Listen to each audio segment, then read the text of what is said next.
প্রতি বৃহস্পতিবার রাজু চাকরি করে গ্রামের বাড়িতে যায়, আবার রবিবারে গ্রামের বাড়ি থেকে অফিসে যায়। তার পরিবার গ্রামে বসবাস করে।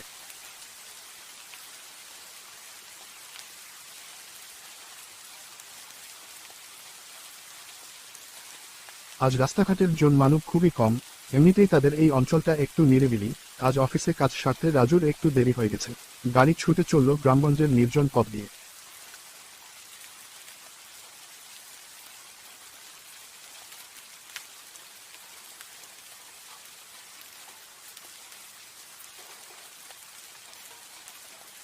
সালামুন, সামনে কঙ্কাল খালি, বাকি পথ একটু হেঁটে যান।